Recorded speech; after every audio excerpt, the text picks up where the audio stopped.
चर्चा को और सारगर्भित बनाएंगे। साथियों, पिछले कुछ सालों में हमने देखा है कि हमारे देश के गरीबों को एम्पावर करने की दिशा में बैंक खाते खुलने से, टीकाकरण बढ़ने से, स्वास्थ्य सुविधा बढ़ने से, मुफ्त बिजली कनेक्शन मिलने से, मुफ्त गैस कनेक्शन, मुफ्त शौचालय निर्माण की योजनाओं, उनके जीवन में, खास करके गरीबों के जीवन में एक अभूतपूर्व बदलाव नजर आ रहा है। देश में अभी हर गरीब को पक्की छत देने का अभियान भी तेज गति से चल रहा है। कुछ राज्य बहुत अच्छा परफॉर्म कर रहे हैं, कुछ राज्यों को अपनी गति बढ़ाने की आवश्यकता भी है। 2014 के बाद से देखें तो गांवों और शहरों को मिलाकर 2 करोड़ 40 लाख से ज्यादा घरों का निर्माण पूरा किया गया है। आपको मालूम है, देश के 6 शहरों में आधुनिक टेक्नोलॉजी से घरें बनाकर एक अभियान चल रहा है।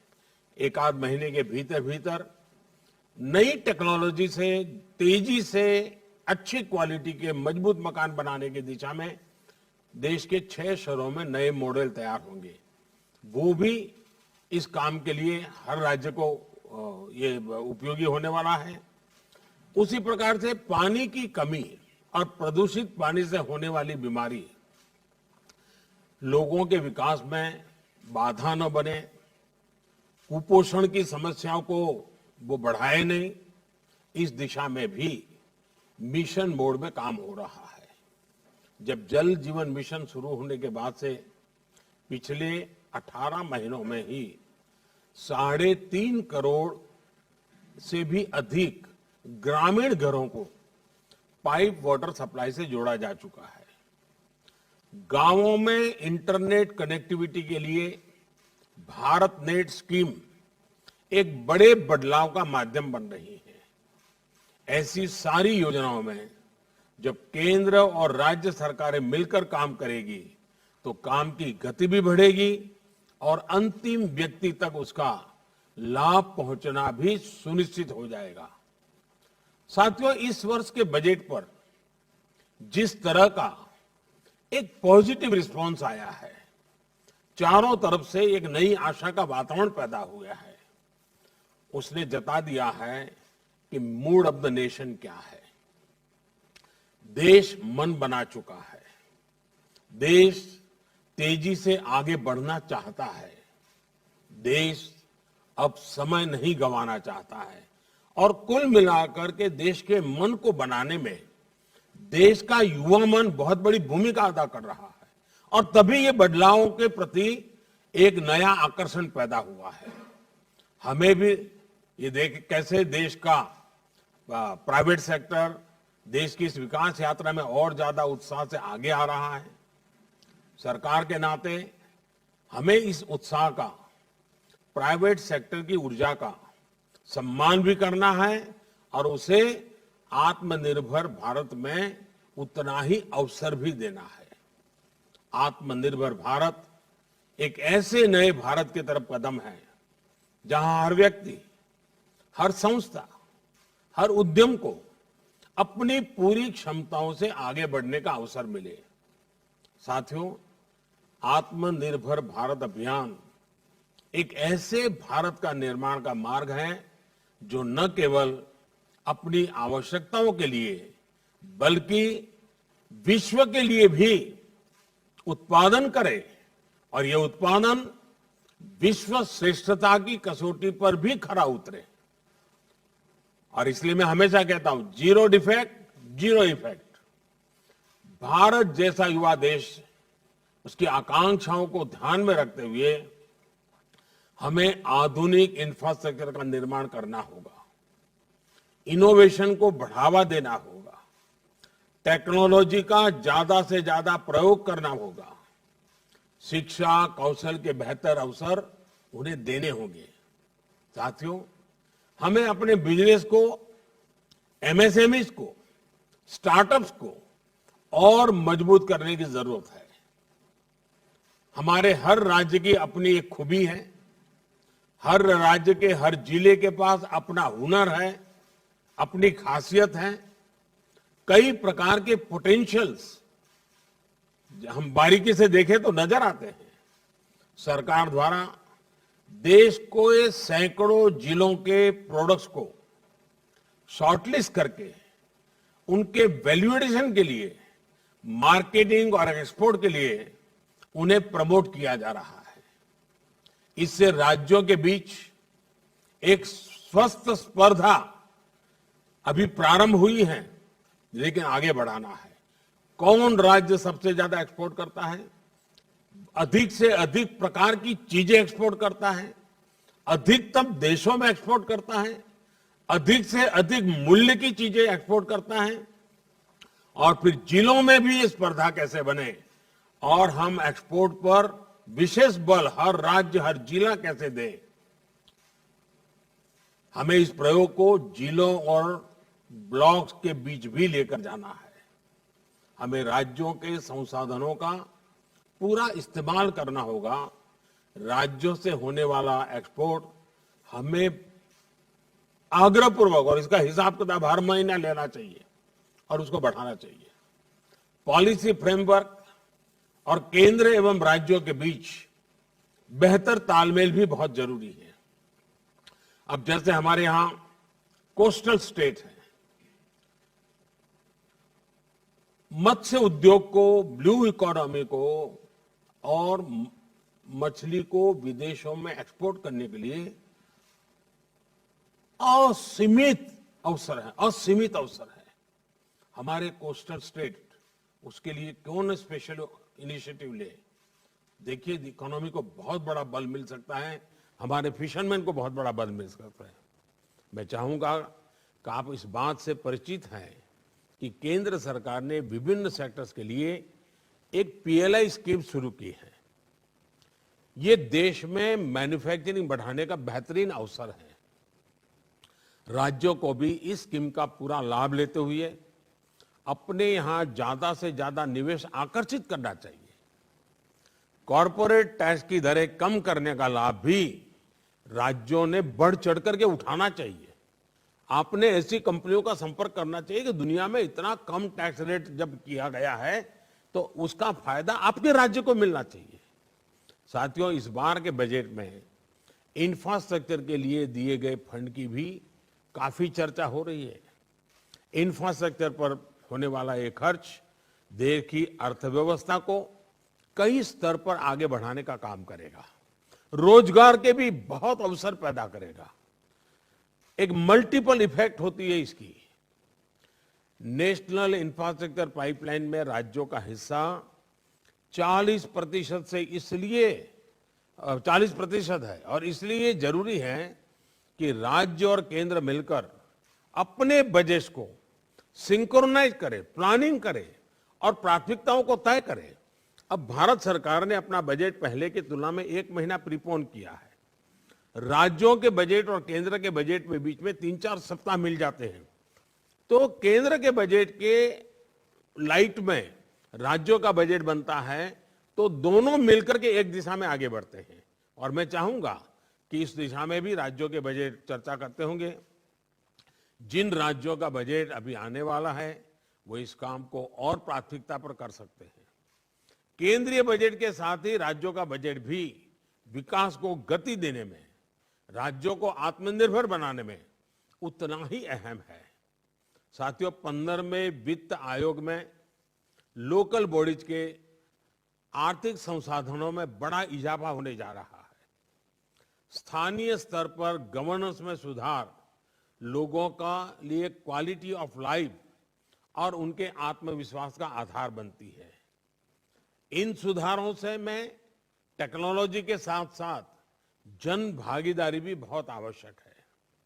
मैं समझता हूं कि पंचायत राज व्यवस्था तथा नगर निकायों के निर्वाचित प्रतिनिधियों को इस कन्वर्जेंस तथा आउटकम्स के लिए जिम्मेदार बनाने का भी समय आ गया है। स्थानीय स्तर पर बदलाव के लिए जिले, राज्य और केंद्र एक साथ मिलकर काम करते हैं तो परिणाम कितने सकारात्मक आते हैं, इसके लिए आकांक्षी जिलों का उदाहरण हमारे सामने है।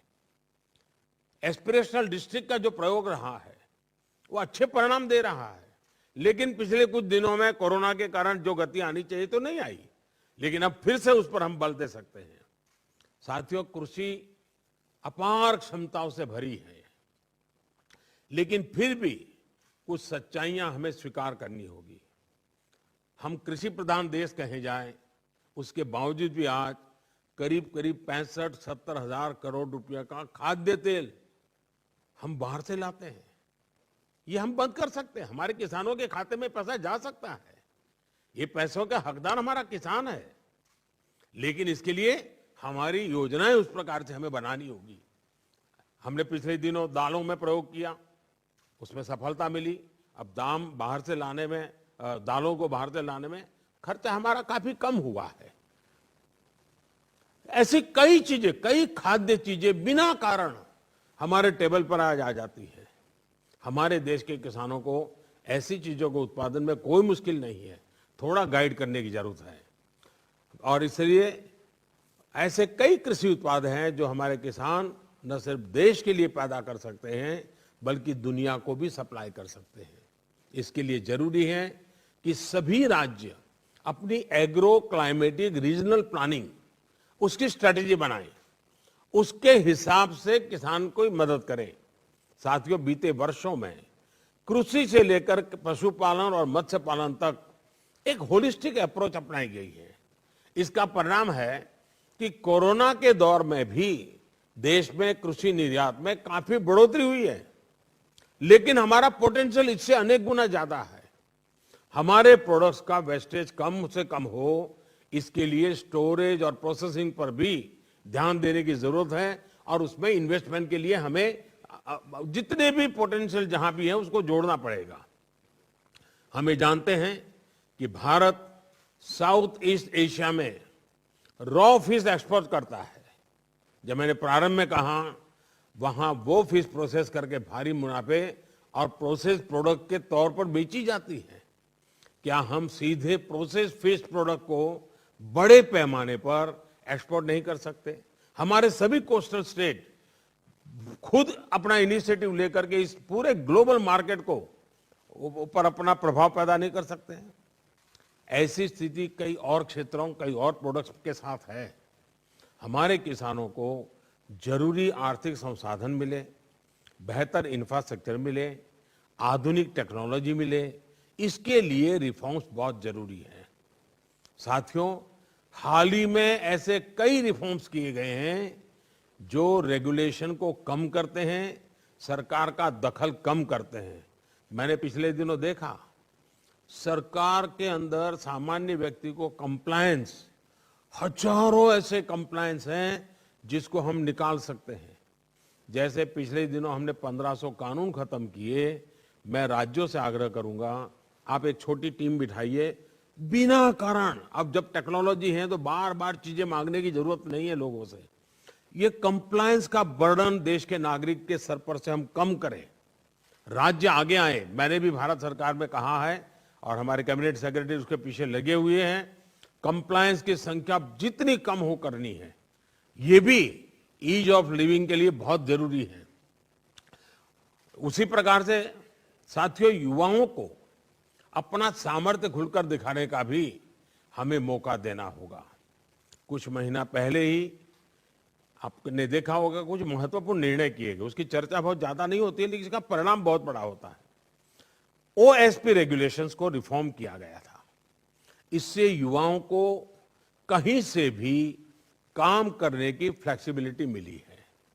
इसका बहुत बड़ा लाभ हमारे टैक्स सेक्टर को मिला। मैं अभी पिछले दिनों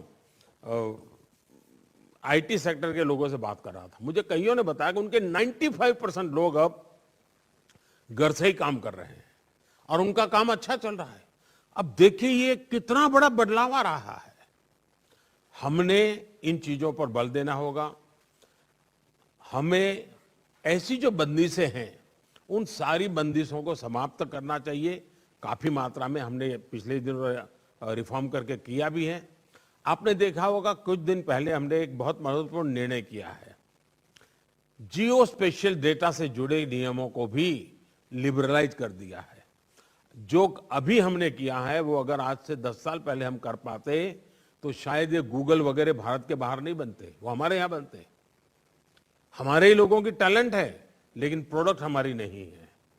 इससे हमारे स्टार्टअप्स और टेक सेक्टर को तो बहुत बड़ी मदद मिली है। मैं चाहता हूं कि ये फैसला देश के सामान्य मानवी की ईज ऑफ लिविंग बढ़ाने में मदद करेगा। और साथियों, मैं 2 चीजों का आग्रह करूंगा। आज विश्व में हमें एक अवसर प्राप्त हुआ है। उस अवसर को जुटाने के लिए हमारी कोशिश रहनी चाहिए ईज ऑफ डूइंग बिजनेस, और भारत के नागरिकों के लिए हमारी कोशिश रहनी चाहिए ease of living. Globally Bharat के पोजीशनिंग के लिए, भारत को अपॉर्चुनिटी ग्रैब करने के लिए ईज ऑफ डूइंग बिजनेस का महत्व है, और उसके लिए हमारे कानूनों में सुधार करना होगा, व्यवस्थाओं में सुधार करना होगा, और देश के नागरिकों की आशा अपेक्षाओं को पूरा करने के लिए, उसके जीवन को सरल करने के लिए, ईज ऑफ लिविंग के लिए जो चीजें आवश्यक हैं उसको बल देना पड़ेगा। साथियों, मैं अब आपके अनुभव, आपके सुझाव सुनने के लिए उत्सुक हूं। आज हम दिन भर बैठने वाले हैं, बीच में एक थोड़ा समय हम ब्रेक लेंगे, लेकिन हम सारे विषयों की बात करेंगे। मुझे विश्वास है कि हमेशा की तरह इस बार भी आप सभी की तरफ से रचनात्मक और सकारात्मक विचार आप देश को आगे ले जाने में बहुत काम आएंगे, और हम सब मिल करके, केंद्र और राज्य, हम एक देश के रूप में एक ही दिशा में जितनी शक्ति लगा सकते हैं, लगी शक्ति लगा करके विश्व में एक अभूतपूर्व अवसर भारत के लिए पैदा हुआ है। ये मौका हम जाने नहीं देंगे। इसी एक अपेक्षा के साथ मैं फिर एक बार इस महत्वपूर्ण समिट में आप सबकी उपस्थिति का स्वागत करता हूं, आपके सुझावों का इंतजार करता हूं। बहुत बहुत धन्यवाद।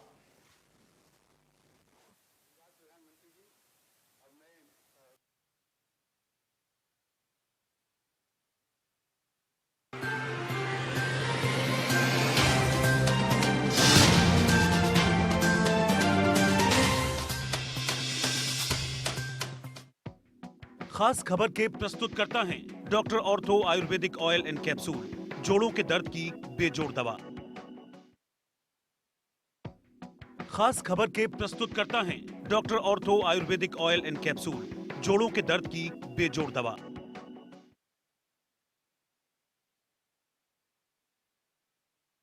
India news Jaipur. केंद्र की मोदी सरकार द्वारा जो 3 कृषि काले कानून लाए गए हैं, और जो पिछले 6 महीने में पेट्रोल, डीजल, गैस की मूल्य वृद्धि की गई है, इसके विरोध में आज कांग्रेस 2 मिनट निपटा देता हूँ मेरे फेरी में।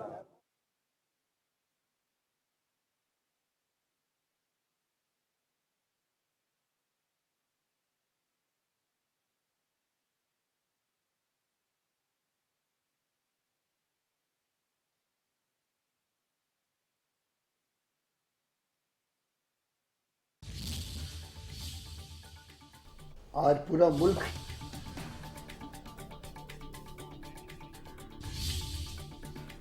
तो प्रदेश भर में कांग्रेस पदयात्रा निकाल रही है। आपको बता दें, थोड़ी देर में ये पदयात्रा शुरू हो जाएगी। पैदल मार्च निकाला जाएगा और अब से कुछ ही देर में ये पैदल मार्च शुरू हो जाएगा। कांग्रेस की पदयात्रा शुरू हुई। आपको बता दें, जयपुर से सीएम अशोक गहलोत भी इस पदयात्रा में शामिल होंगे। केंद्र की सरकार को झुकना पड़ेगा, केंद्र की सरकार झुकेगी और ये किसान बिल वापस लेने पड़ेंगे। सीधा सीधा मामला है। कांग्रेस भी किसानों के साथ आंदोलन कर रही है, लेकिन बंगाल पर फोकस है भाजपा का। तो है बंगाल पर फोकस है, आंदोलन पर ध्यान नहीं है भाजपा का। देखिए, भाजपा का जहां तक सवाल है, भाजपा को ने तय कर लिया है कि बीजेपी आने वाले टाइम पर जाएगी।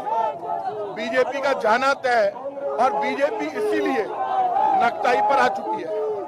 तो महेश जोशी मुख्य सचेतक है, उनसे बातचीत करते हैं। महेश जी, आपने ऊंट की सवारी की, अपने पुरखा करते थे, क्या पुराने दिन आ गए या अच्छे दिन नहीं आ रहे? अच्छे दिन की तो कोई उम्मीद नहीं, लेकिन हमारे दिन आ रहे हैं।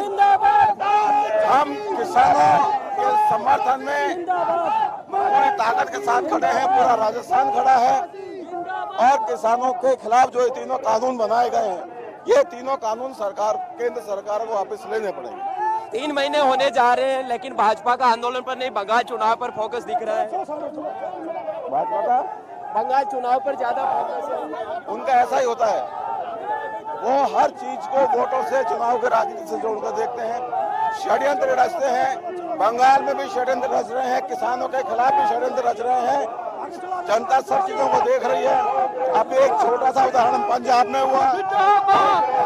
बिल्कुल, तो ये महेश जोशी, उनका कहना है कि साजिश रच के आंदोलन को फेल करने की कोशिश कर रही है केंद्र सरकार, लेकिन इसमें वो कामयाब नहीं होगी। कैमरा पर्सन नरेंद्र के साथ दिनेश डांगी, इंडिया न्यूज, जयपुर। अब ये तो जयपुर से आप हमारे संवाददाता को सुन रहे थे, जहां उन्होंने कांग्रेस कार्यकर्ताओं से बातचीत की। उनका साफ तौर पर कहना है कि ये कृषि कानून सरकार को वापस लेने होंगे। बीजेपी जब राज्य में आई, उसके पहले तो सरकार में आने से पहले उन्होंने कई वादे किए, लेकिन उसके बाद किसी भी वादे पर उन्होंने अमल नहीं किया, कोई भी वादा पूरा नहीं किया गया। बीजेपी का पूरा फोकस सिर्फ और सिर्फ चुनाव पर है और आम जनता पर नहीं। उन्होंने किसानों के लिए कुछ नहीं किया। तीनों कृषि कानून किसानों के खिलाफ है, बावजूद इसके सरकार इन तीनों कृषि कानूनों को वापस लेना ही नहीं चाहती। अपनी जिद पर अड़ी है सरकार, ये कहना है कांग्रेस कार्यकर्ताओं का। तो विधायक अमीन कागजी और महेश जोशी ऊंट पर सवार हुए। जयपुर में पदयात्रा में शामिल होंगे सीएम अशोक गहलोत। तो जयपुर में पदयात्रा में सीएम अशोक गहलोत शामिल होंगे। इसके साथ ही और भी कई जगह से कांग्रेस के कार्यकर्ता और आम कार्यकर्ता भी इस पदयात्रा में शामिल होंगे। कांग्रेस की पदयात्रा शुरू हो चुकी है। पीसीसी दफ्तर से ये पदयात्रा शुरू की गई। विधायक अमीन कागजी और महेश जोशी ऊंट पर। किशन पॉल विधायक अमीन कागजी मेरे साथ है, जो ऊंट की सवारी करते हुए इस पैदल पदयात्रा में जो है शामिल हुए। आप देख सकते हैं, हम उनसे बातचीत करने की यहाँ पर कोशिश करते हैं। किस तरह अमीन जी, क्या कहना है आपका? लगातार सरकार मान नहीं रही। देखिए, भारत सरकार को चेताने के लिए कांग्रेस पार्टी मैदान में उतर गई है और मैं समझता हूं कि कांग्रेस के समर्थन में, कांग्रेस पार्टी ने जो समर्थन किसानों के लिए जो देने जा रहे हैं, उससे पूरे देश में एक माहौल बनेगा और भारत सरकार को कानून वापस लेना। आप ऊंट पर सवार है, क्या ये दिन वापस आ गए पुराने, जब हमारे बुजुर्ग और पुरखा ऊंटों पर चलते थे? ये ऊंट राजस्थान की पहचान है। राजस्थान की पहचान हम दिखाना चाहते हैं कि राजस्थान के लोग किसानों के साथ में हैं। तो बिल्कुल आप ये देख सकते हो, अमीन कागजी के साथ जो महेश जोशी है, वो भी एक दूसरे ऊंट पर यहाँ पर सवार हो चुके हैं। और जैसा कि ऊंट राजस्थान के रेगिस्तान का जहाज कहा जाता है, जब गाड़ियां नहीं हुआ करती थी तो लोग इसी तरह ऊंटों की सवारी करते थे और ऊंट की सवारी करते हुए यही मैसेज देने की कोशिश की है कि अच्छे दिन के बजाय पुराने दिन लौट आए। कैमरा पर्सन नरेंद्र शर्मा के साथ दिनेश डांगी, इंडिया न्यूज, जयपुर। जयपुर की तस्वीरें आप देख रहे हैं, जहां पर लोग ऊंट पर और इसके साथ ही ट्रैक्टर पर सवार होकर निकले। कांग्रेस विधायक ऊंट पर सवार होकर निकले हैं। आपको बता दें, पीसीसी दफ्तर से ये यात्रा शुरू की गई। तस्वीरों में आप देख सकते हैं, बड़ी संख्या में कांग्रेस कार्यकर्ता मौजूद है वहां पर और पद यात्रा अब शुरू हो चुकी है। यार मेरा फोन तो उठाओ आप।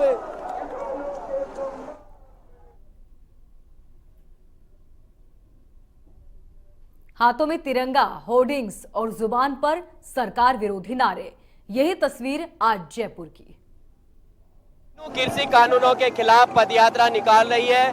पदयात्रा में ऊंटों के साथ ट्रैक्टर जो है वो भी शामिल है। आप देख सकते हो कि यहाँ पर ट्रैक्टर ट्रॉली यहाँ पर इस पदयात्रा में पीछे पीछे चल रही है। और यूथ कांग्रेस के नेता जगदीश चौधरी हमारे साथ हैं, उनसे बातचीत करते हैं।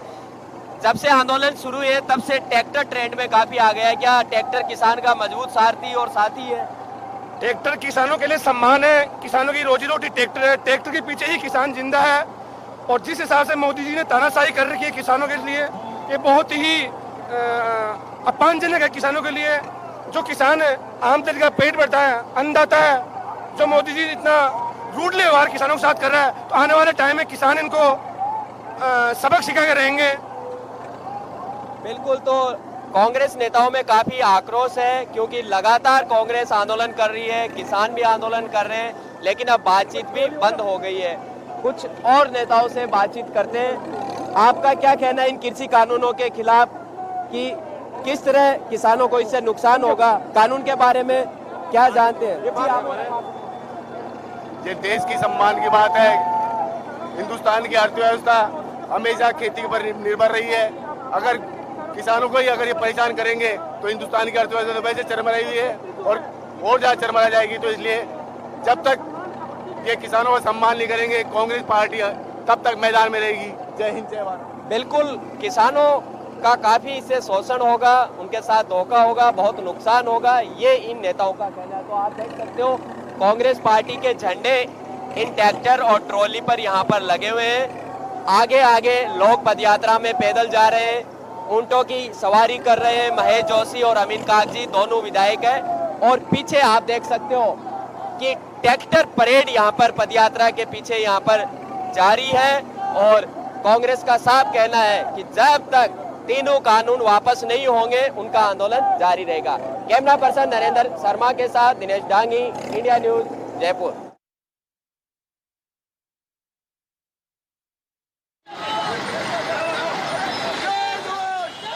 आगे बढ़ रहे हैं। उनका साफ तौर पर कहना है कि अर्थव्यवस्था किस